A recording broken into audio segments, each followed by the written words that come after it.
Assalamualaikum warahmatullahi wabarakatuh. Perkenalkan, nama saya Billy Arya Saputra dari kelas 10 nomor absen 5. Di sini saya akan membuat video remedi geografi yang menjelaskan tentang bab 1 dan bab 2.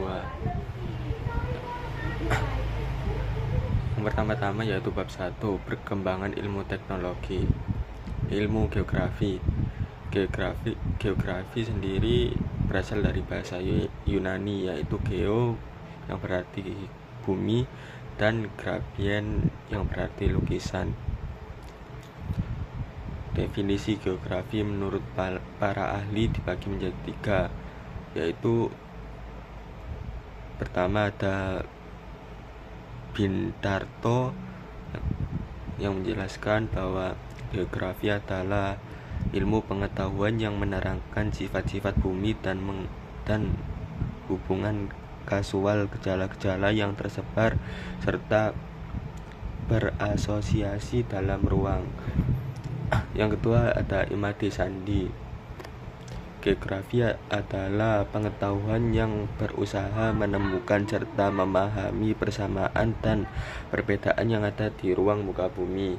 Yang ketiga ada Ikatan Geografi Indonesia yang menjelaskan bahwa geografi adalah ilmu pengetahuan yang mempelajari perbedaan dan persamaan geosfer dengan menggunakan pendekatan ke lingkungan dan kewilayahan dalam konteks keruangan.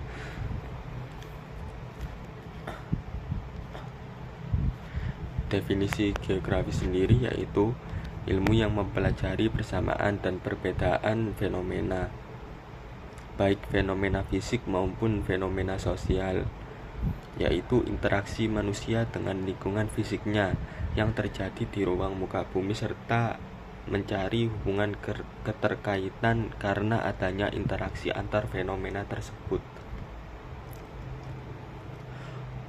Objek studi geografi yaitu dibagi menjadi 2. Yang pertama ada objek material dan objek formal. Objek material yaitu objek geografi yang berkaitan dengan substansi materi yang dikaji. Kalau geografi formal yaitu objek geografi berkaitan pendekatan atau cara pandang yang digunakan untuk menganalisis substansi materi.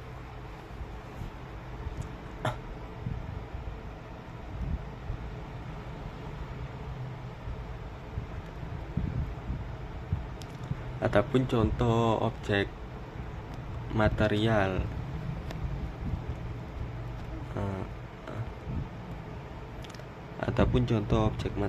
yaitu pertama litosfer, lapisan batuan yang menyusun kulit bumi, misalnya daratan tinggi, daratan rendah, dan lapisan tanah. Kedua ada atmosfer, lapisan udara yang ada di sekitar kita. 3. Hidrosfer, lapisan air yang ada di bumi. Keempat, biosfer, lapisan kehidupan seperti flora dan fauna. Kelima ada antroposfer, yaitu lapisan manusia dan semua aspek kehidupannya.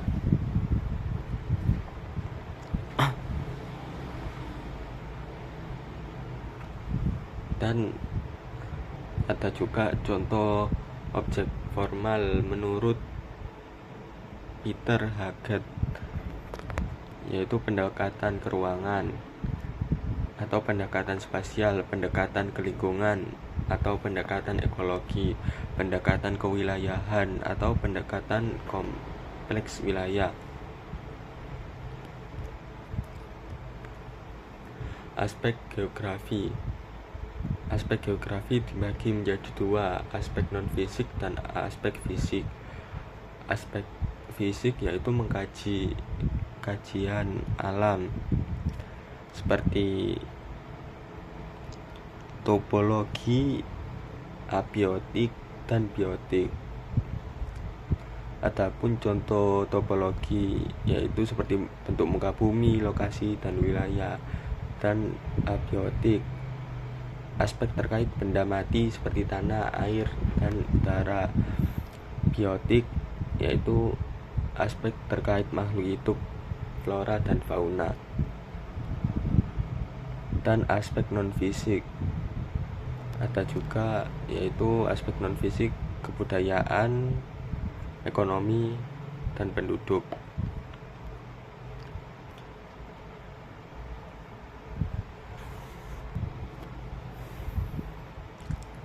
Ruang lingkup geografi. Ruang lingkup geografi menurut Roth Murphy yaitu pada persebaran dan keterbatasan penduduk di muka bumi. Ada interaksi manusia dengan lingkungan fisiknya, kajian terhadap kerangka regional dan analisis wilayah. Cabang ilmu geografi. Cabang ilmu geografi ada penginderaan jauh, yaitu ilmu untuk memperoleh informasi ruangan tanpa kontak langsung dengan objek. Ada kedua, kartografi, mempelajari proses pemetaan. Ketiga, geografi kependudukan, mempelajari segala aspek ruangan yang berkaitan dengan manusia. Keempat, geomorfologi, ilmu yang mempelajari bentuk permukaan bumi. Kelima, klimatologi, ilmu yang mempelajari tentang iklim dan faktor pembentuknya. Keenam, biogeografi, ilmu yang mempelajari persebaran hewan dan tumbuhan. Lalu pendekatan geografi.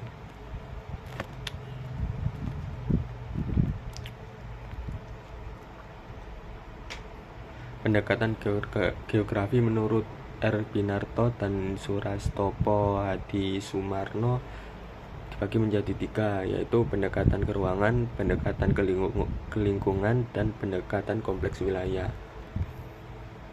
Pendekatan keruangan yaitu analisis atau cara pandang geografi yang menekankan ruang sebagai kajiannya, meliputi persamaan, perbedaan, dan persebaran penggunaan ruang. Pendekatan kedua ada pendekatan kelingkungan, analisis atau cara pandang geografi dengan penerapan konsep ekologi. Contoh, kondisi sungai yang kotor dapat menyebabkan banjir di sekitar wilayah sepanjang aliran sungai. Ketiga ada pendekatan kompleks, pendekatan geografi yang dilakukan secara menyeluruh dengan menggabungkan antara pendekatan keruangan dan pendekatan kelingkungan. Konsep geografi. Konsep geografi ada lokasi, jarak, keterjangkauan, morfologi, interrelasi, dan interdependensi. Konsep lokasi yaitu konsep utama yang digunakan untuk mengetahui letak atau posisi fenomena geosfer. Konsep lokasi dibagi menjadi dua, yaitu lokasi absolut dan relatif. Lokasi absolut yaitu letak atau lokasi yang dilihat dari garis lintang dan garis bujur. Lokasi relatif yaitu letak atau lokasi yang dilihat dari daerah lain di sekitarnya. Adapun konsep jarak membahas jauh dekatnya suatu objek yang ada. Konsep jarak juga dibagi menjadi dua, yaitu jarak absolut dan jarak relatif. Jarak absolut yaitu jarak mutlak, dicirikan dengan adanya satuan ukur seperti meter dan kilometer. Jarak relatif yaitu jarak yang tidak pasti, biasanya diukur dengan satuan waktu.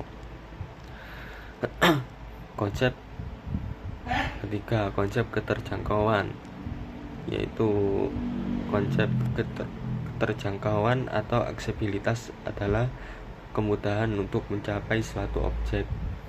Konsep keterjangkauan dibagi menjadi dua, mudah dan sulit. Mudah artinya aksesibilitas yang tinggi, jikalau sulit artinya aksesibilitas rendah.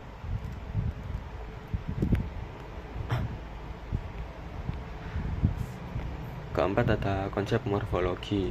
Konsep morfologi menunjukkan bentuk muka bumi sebagai hasil dari tenaga endogen dan eksogen seperti dataran rendah, dataran tinggi, dan pantai. Konsep interaksi dan interdependensi.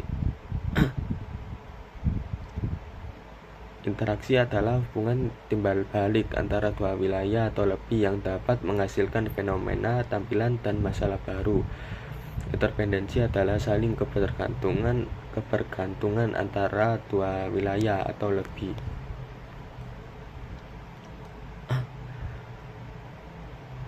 Konsep keterkaitan antar ruang. Keterkaitan antar ruang menunjukkan hubungan keterkaitan yang tersebar antara satu fenomena dan fenomena lainnya. Konsep pola. Konsep pola berkaitan dengan susunan, bentuk, atau persebaran fenomena di permukaan bumi, baik fenomena alam maupun fenomena sosial. Lalu bab 2 yaitu tentang peta. Peta adalah gambaran permukaan bumi pada bidang datar dengan skala tertentu melalui sebuah sistem proyeksi.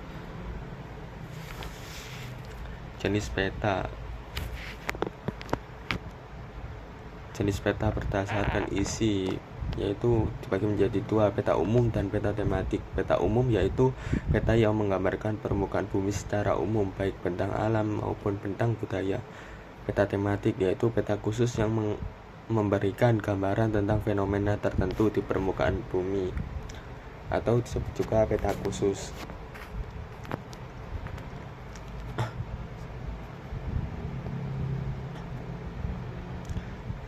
Jenis peta. Jenis peta dibagi menjadi 5, peta kadaster, skala besar, skala sedang, skala kecil, dan peta skala geografis. Fungsi peta yaitu menunjukkan posisi atau lokasi di permukaan bumi, menggambarkan fenomena dan bentuk di permukaan bumi, memperlihatkan ukuran, luas, dan jarak di permukaan bumi, dan menyajikan informasi dalam konteks keruangan. Proyeksi peta. Yang pertama ada proyeksi azimutal. Proyeksi peta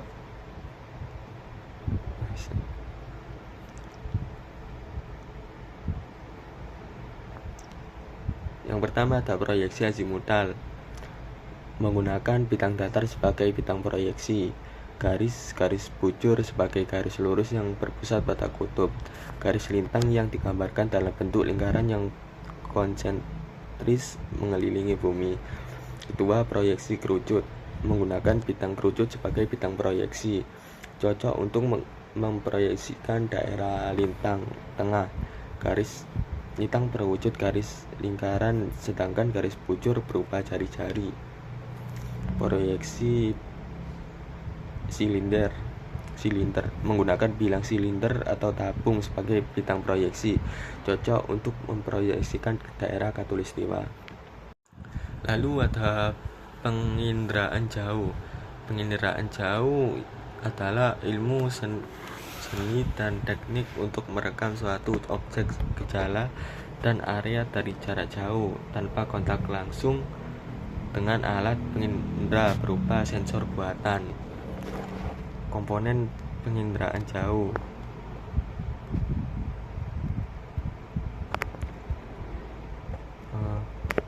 Sinar matahari. Sistem pasif menggunakan tenaga elektromagnetik yang berasal dari sinar matahari. Tenaga buatan sistem aktif menggunakan tenaga buatan berupa gelombang mikro yang dipancarkan oleh alat perekam.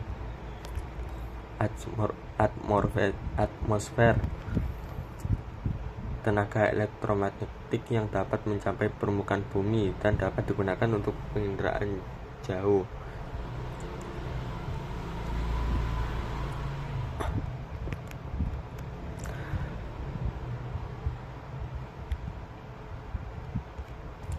Lalu ada objek. Setiap objek mempunyai sifat tertentu dalam memantulkan tenaga ke sensor atau alat perekam. Pertama ada ciri spektral, berdasarkan perbedaan panjang gelombang, contoh rona dan warna. Ciri spasial, berdasarkan perbedaan pola ruang, contoh bentuk dan ukuran. Ciri temporal, berdasarkan perbedaan waktu perekaman, contohnya yaitu perekaman saat musim hujan dan musim kemarau.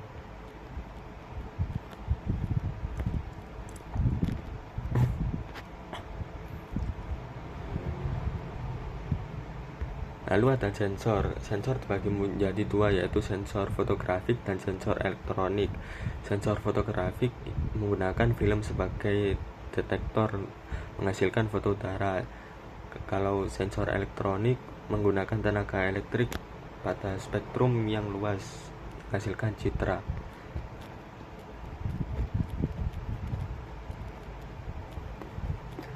Sekian penjelasan geografi dari bab 1 dan bab 2 dari saya. Maaf bila ada salah kata ataupun kurang dalam menjelaskan. Sekian dari saya. Wassalamualaikum warahmatullahi wabarakatuh.